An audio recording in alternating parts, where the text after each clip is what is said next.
함께 일어나셔서 할렐루야 와보라 찬양을 드리겠습니다.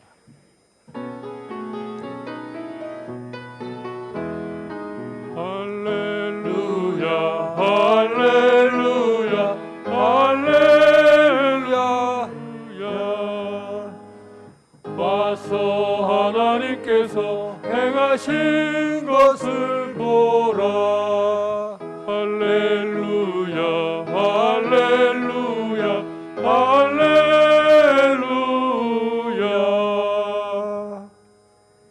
일어나라 빛을 발하라. 이는 내 빛이 이를 얻고 여호와의 영광이 내 위에 임하였음이니라. 보라, 어둠이 땅을 덮을 것이며 캄캄함이 만민을 가리려니와 오직 여호와께서 내 위에 임하실 것이며 그의 영광이 내 위에 나타나리니 나라들은 내 빛으로 왕들은 비치는 광명으로 나아오리라. 아멘.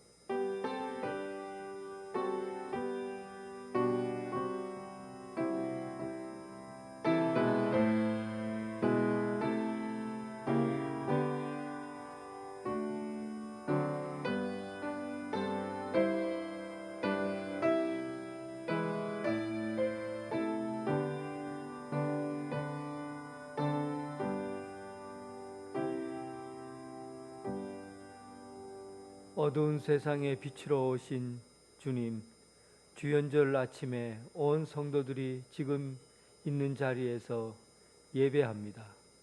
흩어져 모여 예배드리고 오늘 모여서 함께 예배드립니다.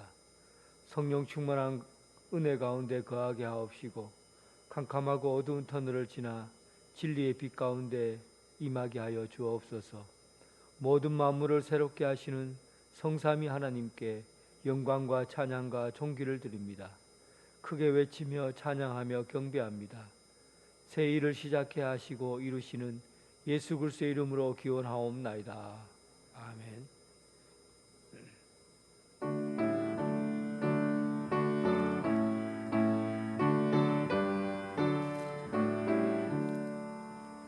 복의 근원 광림 와사 찬송하게 하소서. 한량없이 자비하심 증명할 길 없도다. 천사들의 찬송가를 내게 가르치소서. 구속하신 그 사랑을 항상 찬송합니다. 주의 크신 도움받아 이때까지 왔으니 이와 같이 천국에도 이르기를 바라네. 하나님의 품을 떠나 죄에 빠진 우리를 예수 구원하시려고 보혈을 흘려주셨네. 주의 귀한 은혜 받고 일생 비친 자네네. 주의 은혜 탓을 되사 나를 주께 매소서. 우리 마음은 연약하여 범죄하기 쉬우니 하나님이 받으시고 천국인을 치소서. 아멘. 사도신경으로 신앙 고백 드리겠습니다. 나는 전능하신 아버지 하나님 천지의 창조주를 믿습니다. 나는 그의 유일하신 아들 우리 주 예수 그리스도를 믿습니다. 그는 성령으로 잉태되어 동정녀 마리아에게서 나시고 본디오 빌라도에게 고난을 받아 십자가에 못 박혀 죽으시고 장사된 지 사흘 만에 죽은 자 가운데서 다시 살아나셨으며 하늘에 오르시어 전능하신 아버지 하나님 우편에 앉아 계시다가 거기로부터 살아있는 자와 죽은 자를 심판하러 오십니다. 나는 성령을 믿으며 거룩한 공교회와 성도의 교제와 죄를 용서받는 것과 몸의 부활과 영생을 믿습니다. 아멘. 교동문 93번입니다.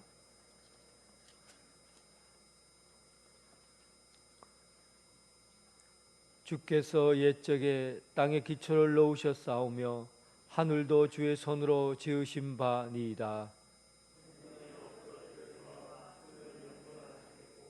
그것들은 다 옷같이 날거리니 의복같이 바꾸시면 바뀌려니와 너희는 이전 일을 기억하지 말며 옛날 일을 생각하지 말라. 너희는 유혹의 욕심을 따라 썩어져가는 구습을 따르는 옛사람을 벗어버리고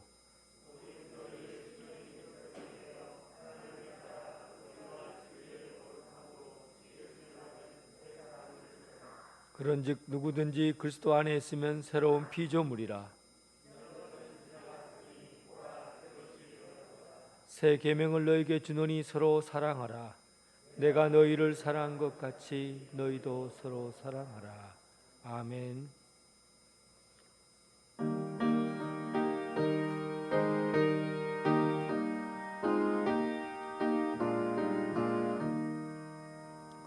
온 세상이 캄캄하여서 참 빛이 없었더니 그 빛나는 영광 나타나 온 세상 빛이었네. 영광 영광의 주 영광 영광의 주 밝은 빛 내게 비추었네. 영광 영광의 주 영광 영광의 주 이 세상에 빛은 오직 주 예수님. 주 말씀을 믿는 사람은 그 마음이 시원하고 주 명령을 준행하는 자 그 길이 환하겠네. 영광 영광의 주 영광 영광의 주 밝은 그 빛 내게 비추었네. 영광 영광의 주 영광 영광의 주 이 세상의 빛은 오직 주 예수님. 죄 가운데 사는 사람은 그 눈이 어두워도 그 죄악을 씻는 날에는 그 눈이 밝아지네. 영광 영광의 주 영광 영광의 주 밝은 그 빛 내게 비추었네. 영광 영광의 주 영광 영광의 주 이 세상의 빛은 오직 주 예수님. 오상빈 장로님 기도하겠습니다.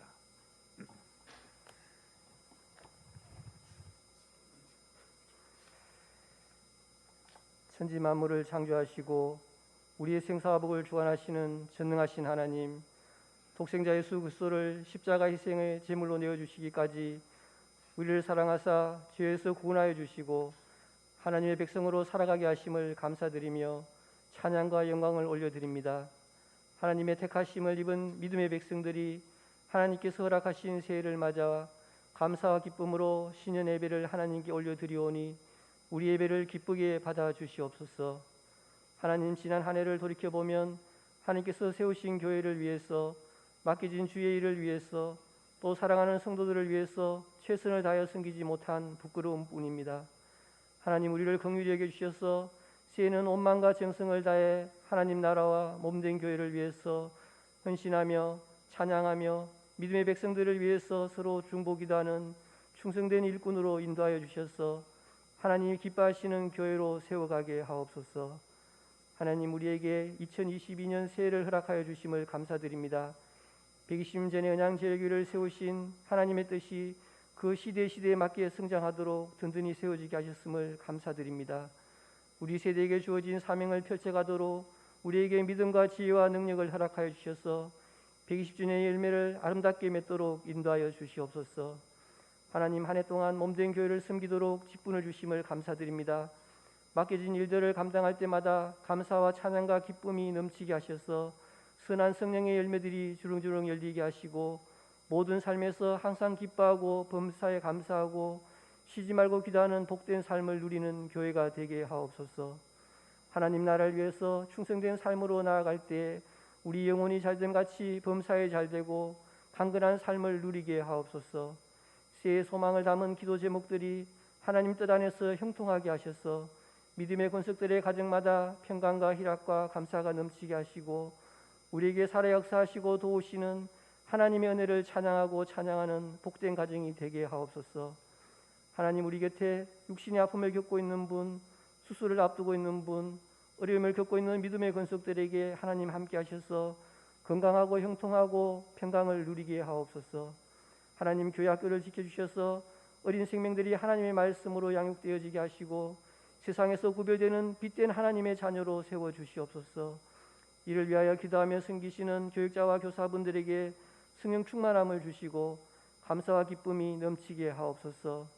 미래를 위한 학업과 직장일에 매여 있음에도 몸된 교회를 위해서 헌신하는 우리 청년들을 지켜주시옵소서.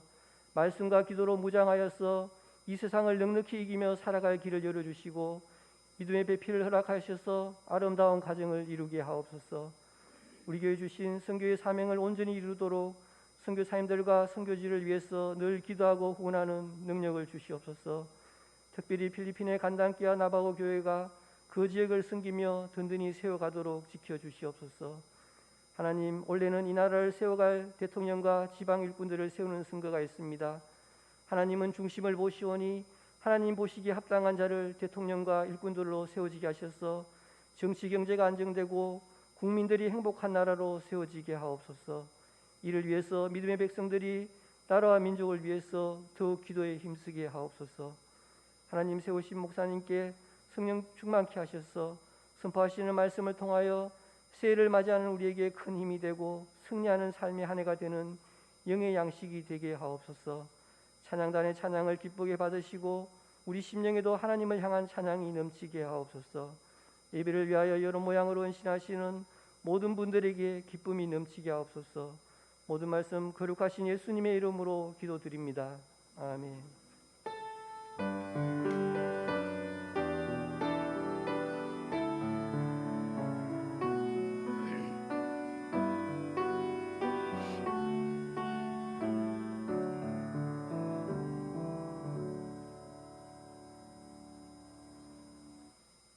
일부 예배에 참석하신 모든 성도님들을 주님의 사랑으로 사랑하고 환영합니다. 예배를 통해 하나님의 참된 사랑과 은혜를 경험하시기 바랍니다. 우리 교회 처음 오신 분들을 진심으로 환영합니다. 새 가족으로 등록하시고 마련된 환영의 자리에 오셔서 담임 목사님과 아름다운 교제를 나누시기 바랍니다. 오늘은 신년주일입니다. 2022년 새해를 주신 하나님께 감사드리며 올 한 해도 주님과 동행하는 한 해가 되시기 바랍니다. 올해 교회 표어는 와서 하나님께서 행하신 것을 보라입니다. 2022년 말씀 카드를 못 받으신 분들은 예배 후 받아가시기 바랍니다. 주일 낮 예배는 1, 2부로 드립니다. 1부 오전 9시, 2부는 오전 11시에 예배를 드립니다. 온라인으로 예배를 드리실 분들은 오전 11시 30분에 유튜브로 들으시기 바랍니다. 다음 주일에 명예검사 추대가 있겠습니다. 박강순 집사님, 이민순 집사님, 김기란 집사님 세 분입니다. 2022년 기도 제목 카드를 제출하지 못하신 분은 작성하셔서 헌금함에 넣어주시기 바랍니다. 교사 헌신 예배가 16일 주일 오후 예배실 영광의 예배실에서 있겠습니다. 각 기관 올례회가 16일 주일 각 정한 장소에서 있겠습니다. 구역회가 16일 주일부터 시작됩니다. 각 구역장과 군찰님들은 16일 주일부터 구역보고 및 관리를 시작해 주시기 바랍니다. 2022년 헌금을 약정서에 기입하셔서 헌금함에 넣어주시기 바랍니다. 연말정산 및 소득공제용으로 기부금 영수증이 필요하신 분들은 로비에 신청서를 작성하셔서 재정부로 제출해 주시기 바랍니다. 온라인 예배 현금은 교회 계좌번호로 입금해 주시기 바랍니다. 박형기 집사님께서 장례 감사떡을 준비해 주셨습니다. 나가실 때 받아가시기 바랍니다. 성령 읽기 릴레이가 119독째 진행 중에 있습니다. 성도님들의 많은 관심과 참여를 바랍니다. 지금까지 교회 소식을 말씀드렸습니다. 찬송 부르면서 봉헌하겠습니다.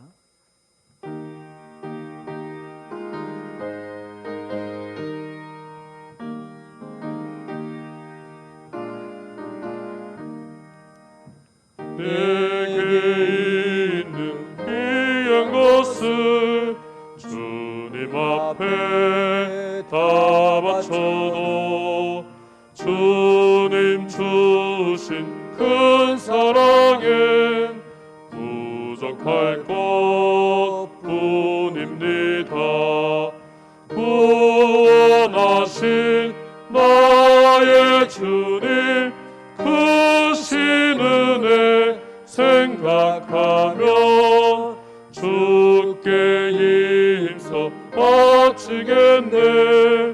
아까울 것 무엇이랴. 아멘. 만물을 새롭게 하시는 하나님, 날마다 새로운 태양이 떠오르게 하시고 변함없는 사랑을 주시는 은혜를 감사합니다. 올 한 해에는 지구촌 곳곳에서 평화의 소식이 들려오게 하시고 전염병의 어두운 골짜기를 지나 자유와 기쁨의 언덕을 오르게 하옵소서. 가끔씩 다가오는 절망의 파도가 칠 때에는 예수 그리스도의 소망의 닻을 내리게 하옵시고 설레이는 마음으로 꿈을 꾸며 하나님이 주신 소망을 향해 달려가게 하여 주옵소서. 오늘 주님 앞에 마음을 다하여 봉헌합니다. 땀 흘려 일한 것으로 10의 1조를 드립니다. 늘 하나님께 감사하며 주어진 것으로 드리는 감사의 예물을 하나님 앞에 드립니다. 하늘나라 땅끝까지 이르러 주님의 일들을 감당하기 위해 선교 헌금을 드립니다. 120주년을 생각하며 준비한 계좌 시연금을 드립니다. 날마다 우리 마음에 조금씩 드려지는 이 마음과 그리고 온몸과 마음을 다하여 드려지는 이 예물들을 통해서 하나님 나라 기쁨의 예물이 되게 하여 주옵소서. 날마다 새 마음을 주시는 예수 그리스도의 이름으로 기도드립니다. 아멘.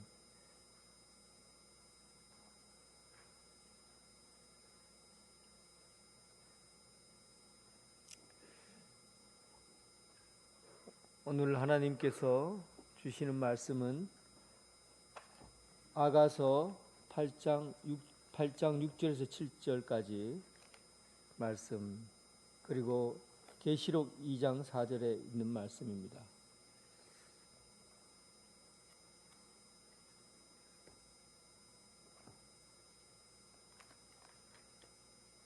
아가서 8장 6절에서부터 7절까지 말씀입니다. 8장 6절에서 7절. 너는 나를 도장같이 마음에 품고 도장같이 팔에 두라. 사랑은 죽음같이 강하고 질투는 수월같이 잔인하며 불길같이 일어나나니 그 기세가 여호와의 불과 같으니라. 많은 물도 이 사랑을 끄지 못하겠고 홍수라도 삼키지 못하나니 사람이 그의 온 가산을 다 주고 사랑과 바꾸려 할지라도 오히려 멸시를 받으리라. 계시록 2장 4절 말씀입니다.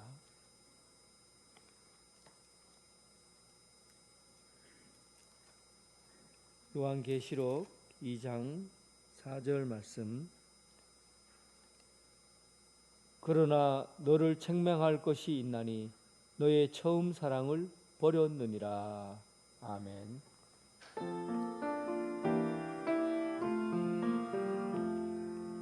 아버지 한 말씀 내가 살겠네 내가 살겠네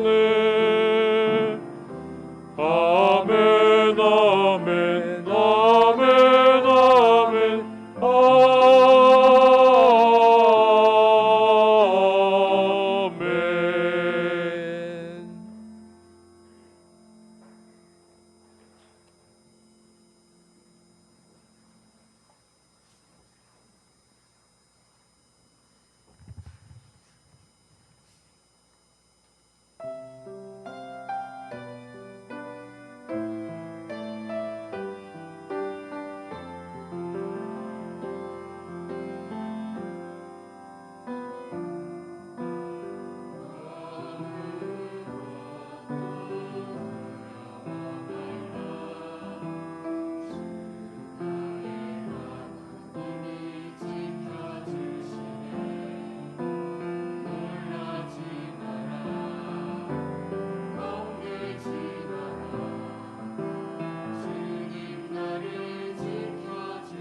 주님의 평강이 여러분들과 함께하길 바랍니다.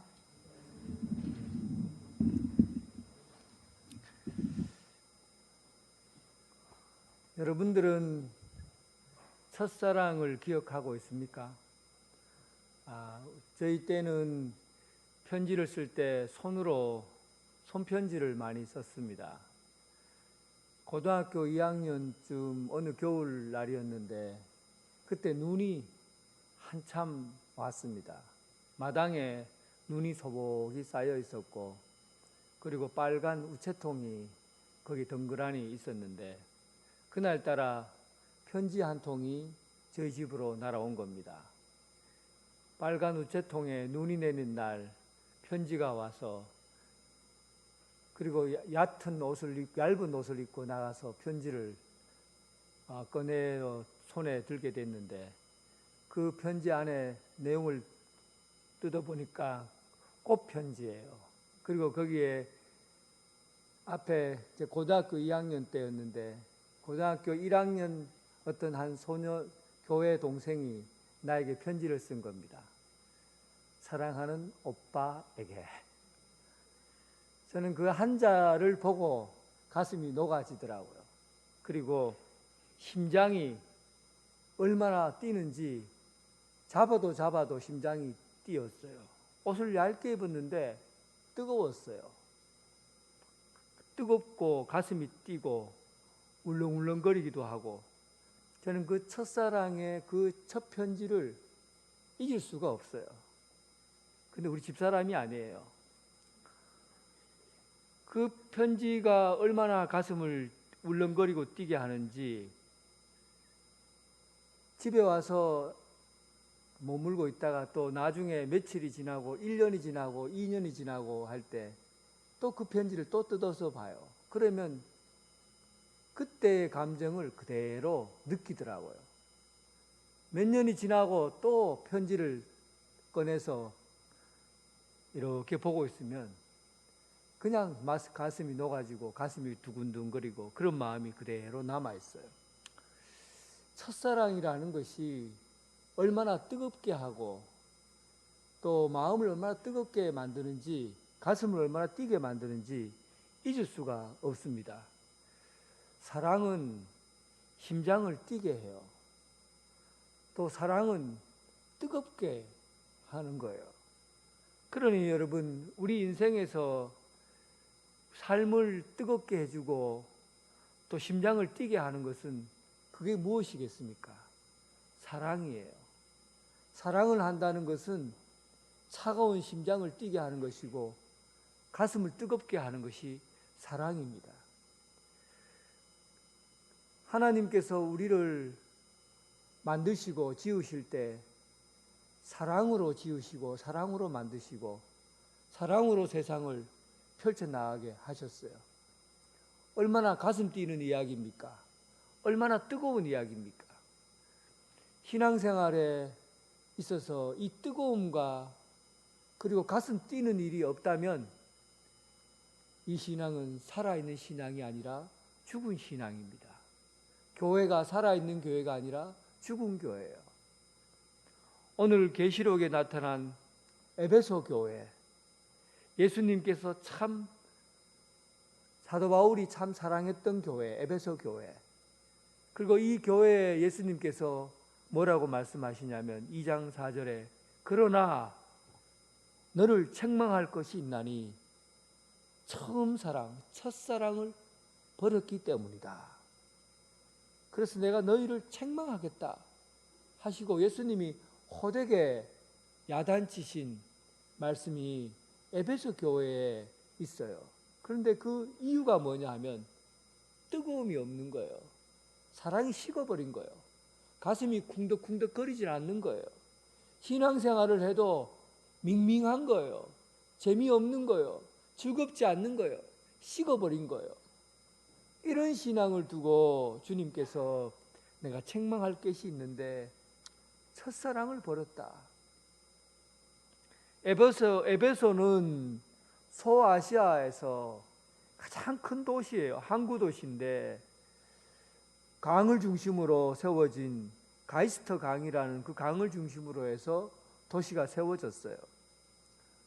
그리고 그 에베소는 교통이 발달해 있어서 산업이 굉장히 융성했고 아시아의 시장이라고 부를 만큼 큰 시장이 있었습니다.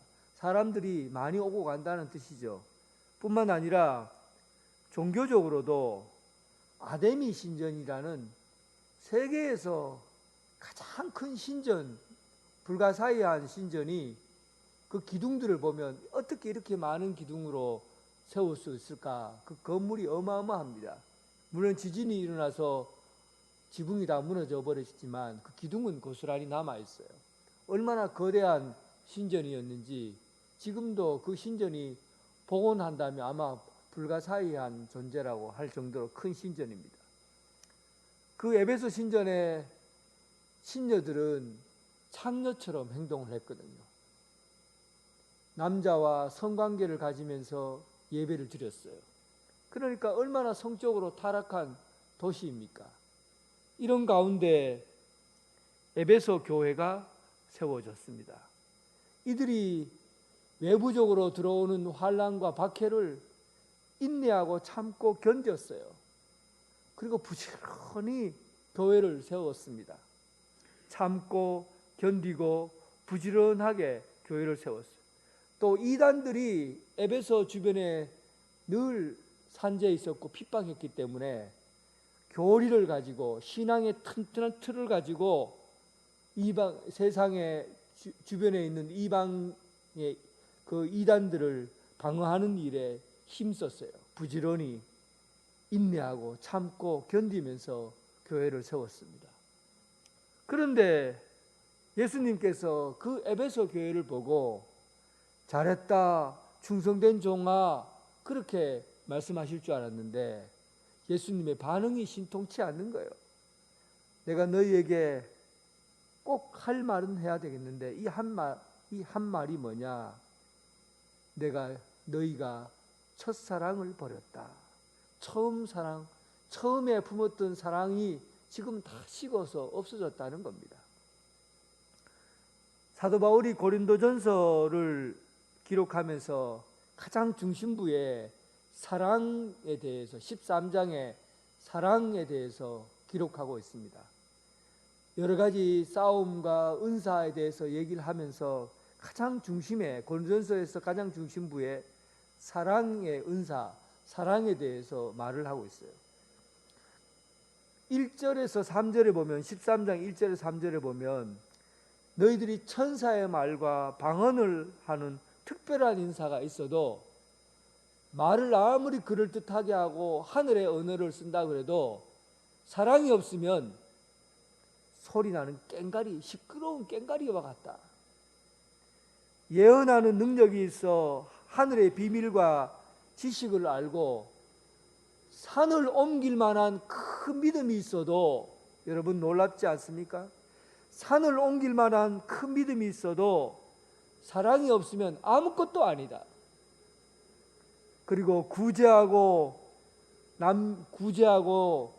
몸을 불사르게 내어줄 만한 그런 헌신을 해도 남을 위해서 구제하고 내 몸을 불사를 만큼 헌신을 해도 사랑이 없으면 그거 아무 유익이 없다. 고린도전서 13장에 고린도 교회를 향한 사도 바울의 말이에요. 사랑이 없으면 아무것도 아니라는 얘기입니다. 교회가 교회다운 것은 사랑이 있기 때문에 교회다운 겁니다. 사랑이 식어버린 교회는 차가운 교회, 예수님은 차가운 교회는 그래도 견딜만 한데 사랑이 식어버린 교회는 견디지 못하시는 거예요. 그래서 내가 이 교회를 촛대를 옮겨버리겠다. 교회를 없애겠다고. 자녀들의 호적을 파서 내쫓겠다는 겁니다. 사랑이 없으면.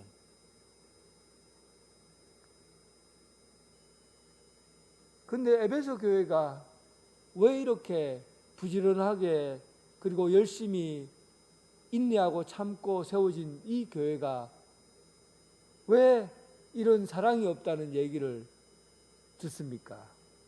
그것은 바로 너무 자기 교회를 보호하려고 하니까 틀을 꽉 세우는 거예요. 틀 안에 들어오면은 신앙생활 잘하는 거지만 틀 바깥에 나가면 냉혹하게 비판하고 비난하고 그리고 차갑게 내치는 거예요. 그러니까 사랑이 없다고 그렇게 보는 겁니다. 신영복 선생이 쓴 감옥으로부터 사색이라는 책에 보면 그가 감옥 생활을 해보니까 감옥은 네모난 상자와 같더라는 거예요.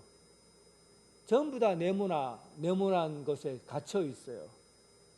그래서 이 틀을 정해놓고 명령하고 질서를 부여하니까 그 사람들이 감옥에서 적응하며 산다는 겁니다. 그런데 이 틀을 벗어나면 감옥에서는 그들을 냉혹하게 처리하고 더 어두운 곳으로 보낸다는 거예요. 그래서 감옥인 것은 사람을 틀 속에 가둬 놓는 것이 감옥이라는 겁니다. 근데 우리는 이 감옥이라는 것, 이 틀을 탁 정해 놓아야만이 사람들이 신앙생활 잘할 수 있을 것 같고 또 그 속에서 자유를 줄 것이라고 생각해요. 그 옛날에 우리 이데올로기가 강성하던 1970년대, 80년대 한번 생각해 보세요. 그때는 무엇이든지 무슨 주의하면 모든 것을 다 담으려고 무슨 틀을 정해놓고 무슨 주인이 해서 다 담으려고 그래요. 공산주의니 자본주의니 뒤에 주의라는 것을 통해서 모든 것을 다 담으려고 그래요. 공산이라는 말이 얼마나 좋은 말이에요. 공산이라는 말은 좋은 말이에요. 자기가 생산한 것을 함께 나누겠다는 거죠. 나누어서 살겠다는 것은 너무나 좋은 거예요. 그런데 공산주의가 되니까 폭력적이 되는 것이죠. 사람이 돈을 많이 갖고 있는 사람들은 무조건 악하다고 생각하고 부유한 지주라든지 자본을 많이 갖고 있는 사람들은 비판의 대상이 되고 그래서 그들의 많은 재산을 강제로 빼앗아서 평등하게 나누려고 하는 겁니다. 주의라는 공산주의가 되면 그 공산주의의 모든 것을 틀 속에다가 넣어버리니까 사람들을 핍박하는 도구가 되고 압박하는 도구가 된 겁니다. 율법도 마찬가지예요. 율법이라는 게 좋은 겁니까? 나쁜 겁니까? 율법은 예수님도 내가 율법을 완성하러 오셨다고 얘기를 했어요. 사도 바울도 율법 자체는 선한 것이다. 하나님께서 주신 것이다. 그렇게 말합니다. 그런데 왜 성경에서는 율법에 대해서 비판적인 태도를 취합니까? 율법이 나쁜 게 아니라 율법주의가 나쁜 것이죠. 율법주의는 율법을 지키지 않으면 냉혹하게 판단하고 비난하고 또 율법을 따르지 않는 사람에 대해서 마음대로 그 틀을 정해놓고 사람들을 판단하기 때문에 율법주의에 사람들이 많이 희생이 되는 거예요. 틀을 만들어 놓으면 거기다 억지로 담으려고 하는 거죠. 사실 큰 것들은 틀을 정해놓기가 굉장히 어려워요.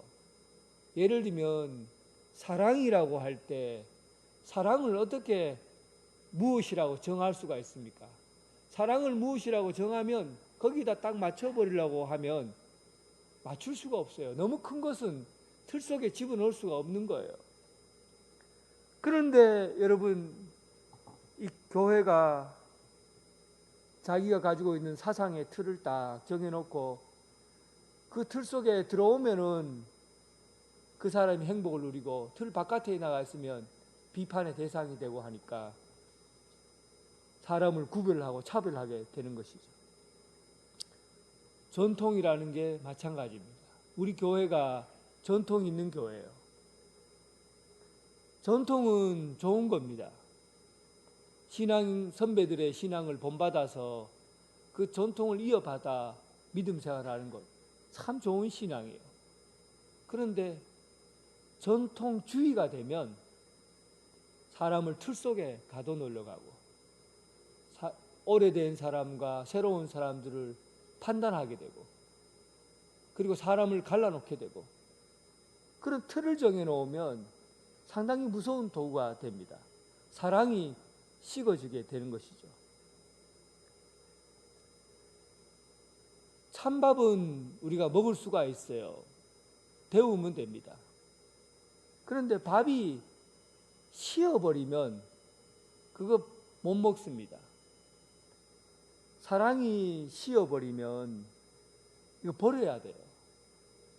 사랑이 차가워지는 것은 데우면 됩니다. 그런데 사랑이 식어지면 심각하게 된 것이죠. 마태복음 24장 12절에 보면 마태복음 24장에는 이 세상 종말에 대한 징조가 나와 있습니다. 종말이 되면 이런 현상이 일어날 것이라고 그래요. 그 중에서 난리와 난리 소문이 있겠고 민족과 민족, 나라가 대적하겠고 여기저기서 전쟁이 일어난다는 거죠. 기근과 지진이 있을 것이다. 그리고 여러분 많은 사람이 실족하게 되어 서로를 잡아가두게 되고 미워하고 거짓 선지자들이 일어나서 미혹하게 되겠으며 또 성경에 이런 말이 기록되어 있습니다. 종말이 되면 불법이 성함으로 사람의 사랑이 식어지게 된다. 결국은 종말의 징조 중에 사랑이 식어진 것이 종말의 징조라고 나와 있어요. 그러니까 이 세상이 끝났다라는 그 상징적인 표현이 뭡니까? 사랑이 없으면 이 세상이 끝난 거예요. 교회가 가장 큰 위기가 뭡니까? 교회를 없애겠다고 말씀하신 주님께서 없애겠다고 하신 이유가 뭐예요? 첫사랑을 너희가 버렸기 때문이다. 사랑이 식어진 것을 종말의 징조로 보고 교회의 종말은 교회 안에 사랑이 식어진 것을 종말로 본 겁니다.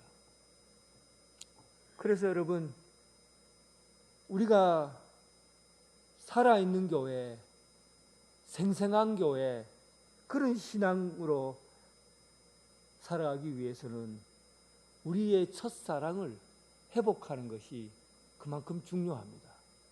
오래된 신앙일수록 식어지기 쉬워요. 식어지면 끝나는 겁니다. 사랑을 회복하고 그 뜨거운 사랑, 생생한 사랑, 첫사랑을 회복하는 여러분 되시길 주님의 이름으로 축원합니다.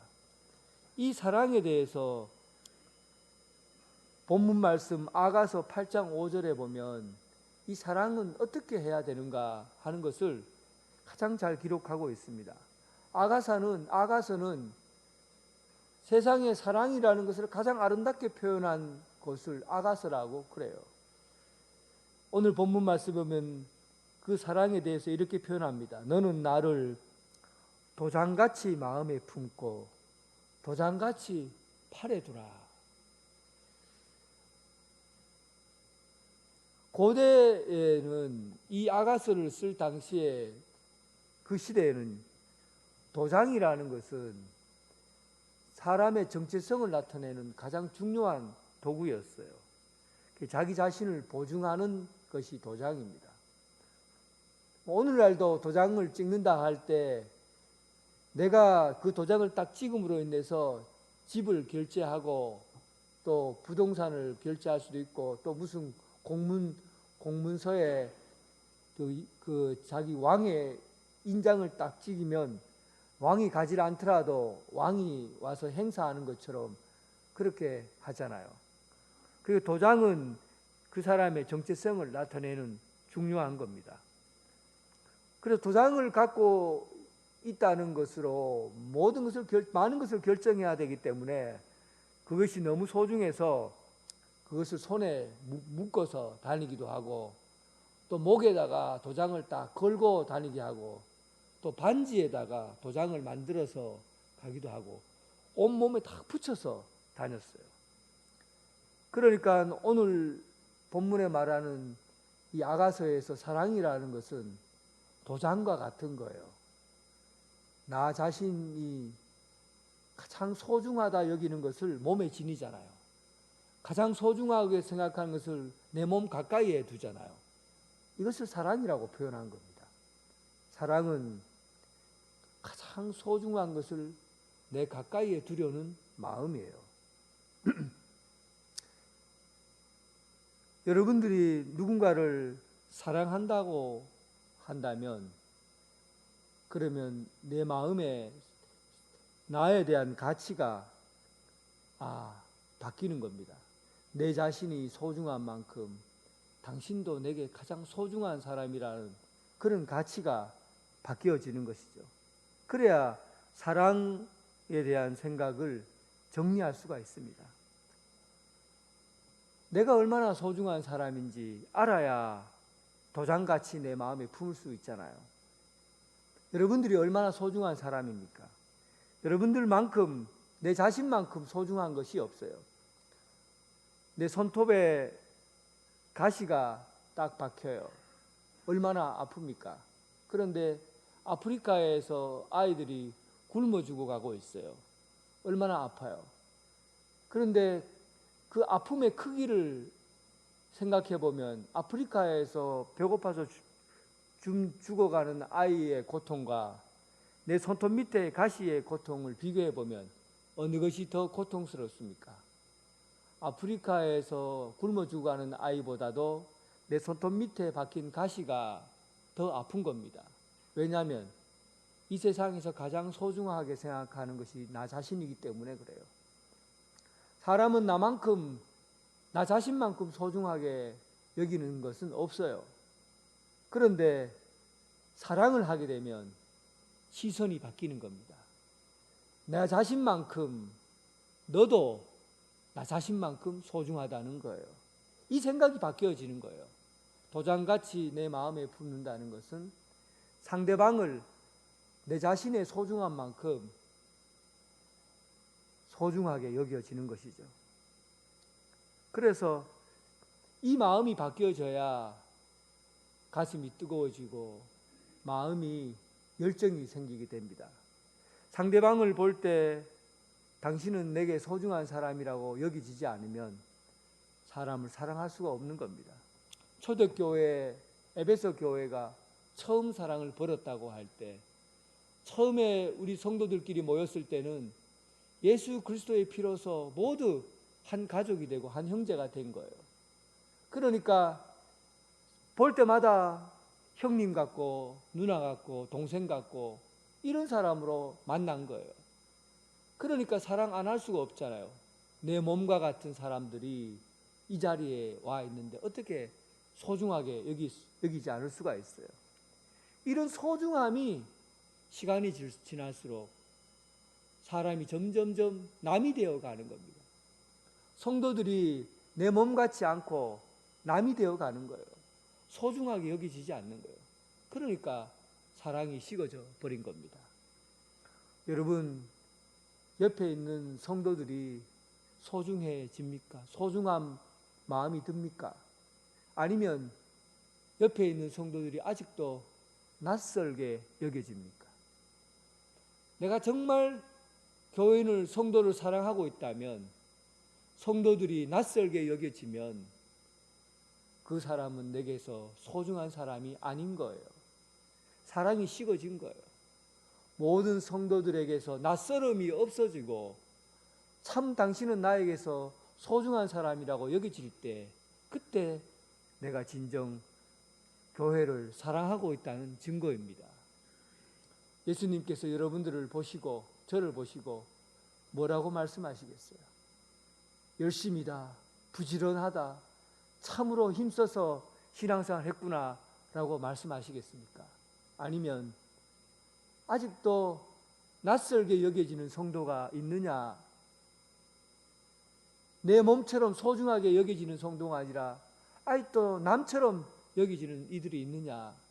그러면 너는 사랑이 식어버린 것이다. 회개하고 다시금 첫사랑을 회복하도록 해라. 그렇게 말씀하지 않겠습니까? 사랑은 도장같이 내 손 안에 두고 사랑같이 내 목에 걸고 다니라고 말씀하고 있고, 또 본문은 사랑은 죽음같이 강하다라고 말합니다. 죽음같이 강하다는 것은 사랑은 모든 것을 이긴다는 거예요. 죽음은 모든 것을 다 이기잖아요. 죽음은 다 이깁니다. 죽음과 싸워서 이긴 사람은 없습니다. 예수님밖에 없어요. 그 죽음 자체는, 오늘 본문에 나오는 죽음은 모든 것을 이긴다는 뜻입니다. 힘이 센 통치자도, 등치가 산만한 사람도, 산을 옮길 만한 힘이 있는 사람도 죽음과 딱 마주치면 다 끝나버립니다. 결국은 죽음은 모든 것을 다 이긴다는 뜻이에요. 그런데 죽음같이 강한 것이 사랑이라고 합니다. 다시 말하면 사랑이 모든 것을 이긴다는 뜻이에요. 높은 관직에 있는, 우리나라에서 높은 관직에 있는 사람이 말만 하면은 그냥 모든 것을 다 부릴 수 있는 그런 사람이에요. 그의 입만 열면은 모든 것을 움직일 수 있는 그 사람이 그런 얘기를 했습니다. 이 세상에서 가장 무서운 사람이 나인데는 한 사람이 있다. 그가 누구냐 물으니까 우리 엄마다 그래요. 세상을 마음대로 움직일 수 있는 사람인데 이 세상에서 가장 무서운 사람이 엄마라는 거예요. 왜 그러니까 엄마가 그러더래요. 네가 아무리 잘나가고 해도 내가 널 낳았다 아나? 내가 널 먹였다 아나? 내가 널 입혔다 아나? 그러니까 니는 내인데 꼼짝 못하지. 내가 말한 대로 너는 다 할 수 있지. 그렇게 얘기하더라는 겁니다. 그래서 그분이 하는 말이 이 세상에서 제일 힘이 센 것은 우리 엄마다 그래요. 그게 무슨 얘기예요? 엄마는 사랑하기 때문에 이기는 겁니다. 사랑을 품고 자녀를 키우기 때문에 아무리 힘센 자녀라 해도 엄마인데는 지는 거예요. 사랑이 죽음보다 강합니다. 모든 것을 이기는 것은 사랑이에요. 질투는 수월같이 잔인하며 불길같이 일어난다. 사랑은 뜨거운 것이에요. 뜨거운 것이에요. 따뜻한 것은 친절한 거죠. 그런데 사랑은 뜨거운 거예요. 따뜻한 것보다도 더 높은 거예요. 뜨겁다는 거죠. 뜨겁다는 것은 태워버려요. 다른 것들을 다 태워버립니다. 그러니까 못나고 약하고 그런 단점이 있는 그런 것들도 사랑하면 다 태워버리는 거예요. 여러분들이 키우는 아이를 키울 때 한번 생각해 보세요. 아이가 똥 싸도 냄새나고 똥을 싸도 뭐라 그럽니까? 코로 킁킁 맡으면서 아이고 이런 똥 쌌네 하고 엉덩이 툭툭 두드리면서 아이고 잘 쌌다 이런 똥 쌌네 그러잖아요. 그러니까 사랑은 여러분 아이들의 그 냄새나고 못난 것들 이런 거 다 태워버려요. 아이들이 밥을 해주면 밥 안 먹는다고 짜증을 내요. 그리고 자꾸 밥 먹으라 하면 엄마는 왜 자꾸 내게 밥을 자꾸 먹이려고 그래? 난 밥 먹기 싫어. 엄마는 자꾸만 내가 싫은 것을 하라고 그래 하고는 가방 메고 막 나가라고 그래요. 그러면 엄마는 끝까지 그놈 붙들러 놓고 앉혀놓고 그래 엄마 잘못했다 한 숟갈만 더 먹고 가라 그러잖아요. 아이가 못났고 모나고 그리고 단점이 수두룩해도 사랑은 다 태워버립니다. 그거 보이질 않는 거예요. 약점이 있고 못난 것이 보여도 다 태우는 게 사랑입니다. 성도들 간에 서로 여러분 사람의 뜨거운 마음이 있으면 단점이 보이질 않아요. 약점이 보이진 않아요. 성도들끼리 서로 말을 해도 그 사람이 나쁜 말을 하고 부정적인 얘기를 해도 사랑이 있으면 다 태워버려요. 아무렇지도 않아요. 그런 것들이 문제가 되질 않아요. 그런데 뜨겁질 않으니까 자꾸 성도들의 약점이 보이고 단점이 보이고 나쁜 말 하려고 하고 좋은 말 하지 않으려고 뜨겁지 않으니까 그런 거예요. 마음이 뜨거우면, 가슴이 뜨거우면 그런 것들을 다 녹여버립니다. 많은 물도 사랑을 끄지 못하고 홍수라도 삼키지 못한다.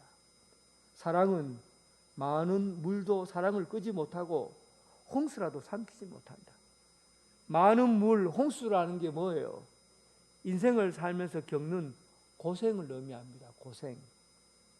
제가 어저께 사실 텔레비전을 보는데 제가 좋아하는 김형석 박사가 나왔어요. 이분이 장로님이시죠. 그런데 102세예요. 원래 작년에 101살이었고 원래 102세예요. 그래서 SBS에서 이분을 초청해서 이분의 가장 오래 산 노학자니까 이분의 얘기를 듣고 싶어서 이렇게 얘기를 하는데 이빨도 지금 내가 보니까 틀니가 아니더라고요. 아주 쌩쌩하고. 그리고 정신도 얼마나 논리적인지 제가 깜짝 놀랐어요. 102살 됐는데 어떻게 저렇게 정신이 맑을까? 근데 이분이 그 102년을 살면서 무슨 얘기를 할까 궁금한 거예요, 저는. 저 사람이 102살까지 살면서 이 우리나라에서 가장 유명하다는 학자들, 신학자들 다 그 사람 후배예요. 그 사람이 과연 무슨 말을 할까? 근데 그분이 자기 아내 이야기를 하더라고요. 아내가 80세에 70세에서 중풍이 걸려갖고 10년 동안을 이분이 뒷바라지를 했대요. 뒷바라지를 하고 그때 또 어머니도 살아계셨대요. 어머니도 100세까지 살다 돌아가셨대요. 그런데 그 김영석 씨 아내 되시는 분하고 관계에서 6남매를 낳았거든요. 그리고 그 딸이 그날 와서 그 엄마인데 그런 얘기를 하더래요. 엄마 고생하지 않고 살 방법이 있었는데 왜 이렇게 고생하는 방법을 선택했노? 그래요. 그게 무슨 말이냐면 고생 안 하려면 애들 한 명만 놓든지 그러면 한 명도 안 놓든지 그러면 고생할 덜 할 텐데 이렇게 힘들고 어렵게 진짜 배고프고 굶고 그래 살았대요. 가난하게 살았대요. 힘들게 살았는데 아들 6명이나 낳아갖고 이렇게 고생했노. 엄마 그러니까 자기가 태어난 게 엄마인데 미안했다는 거예요. 그러니까 이제 왜 그래 고생했냐고 하니까 그 김영석 교수가 그 얘기를 종합해서 얘기를 해요. 이런 얘기를 하더라고요. 고생했지만 행복했다. 왜 그랬느냐 하니까 고생은 했지만 엄마도 그렇고 나도 그렇고 사랑했기 때문에 그 고생이 행복하더라. 고생이라는 것도 사랑하니까 삶이 참 행복하다. 참 가치가 있더라.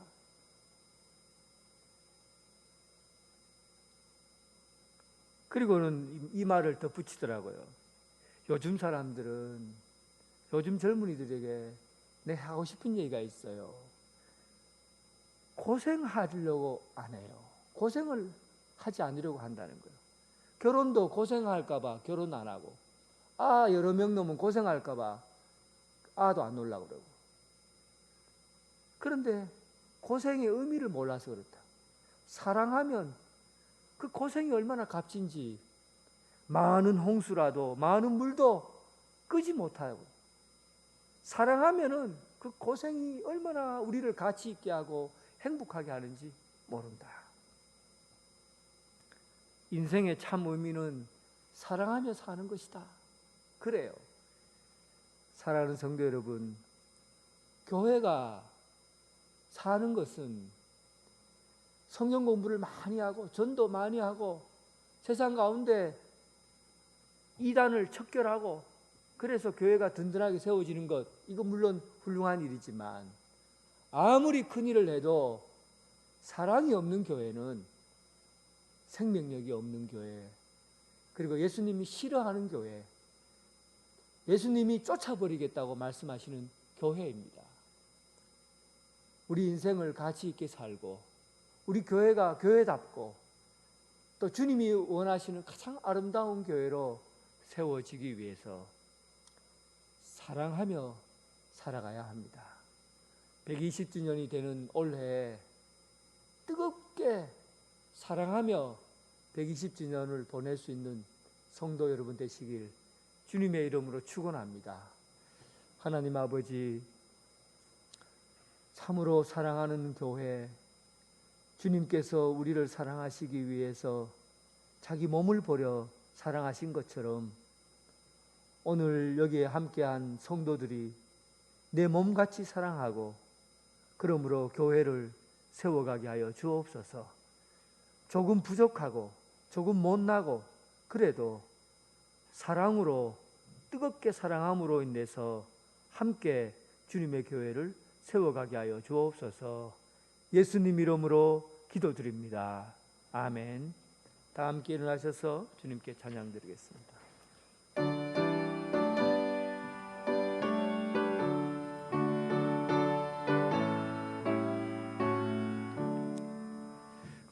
크신 하나님의 사랑 말로 다 형용 못하네.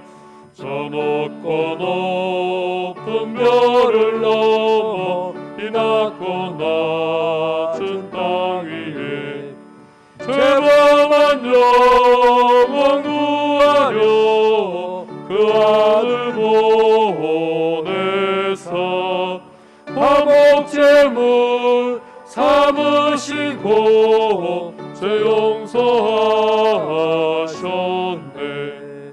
하나님 크신 사랑은 측량도 못하네. 영원히 변치 않는 사랑 성도여 찬양하세. 괴로운 시절 지나가고 땅 위에 영화세할 때 주 믿지 않던 영혼들은 큰 소리 외쳐 울어도 주 믿는 성도들에게 큰 사랑 베푸사 우리의 죄 사했으니 그 은혜 잊을까.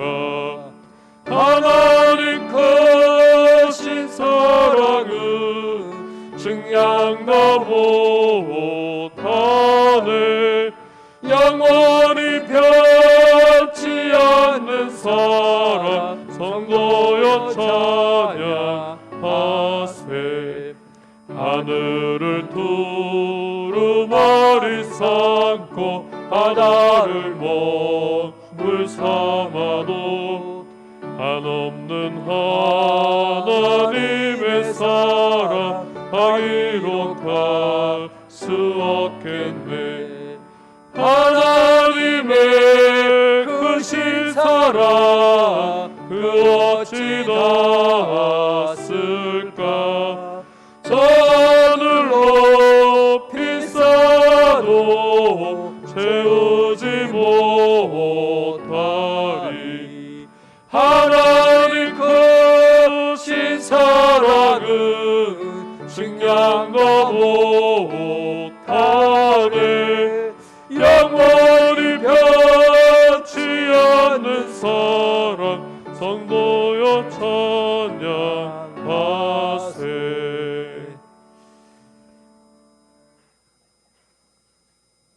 이제는 예수 그리스도의 은혜와 극진하신 하나님의 사랑과 성령님의 교통하심이 예수님께서 우리를 끝까지 사랑하시고 그의 몸 피를 한 줌 없이 다 쏟아내어 우리를 사랑하셨던 것처럼 우리도 예수님의 사랑을 우리 옆에 있는 성도들을 가장 소중히 여기고 가장 귀한 분으로 함께 사랑하며 살길 원하는 오늘 이 자리에 함께한 성도들과 각 가정에서 예배드리는 성도들 위해 지금부터 영원토록 함께 하시기를 간절히 축원하옵나이다.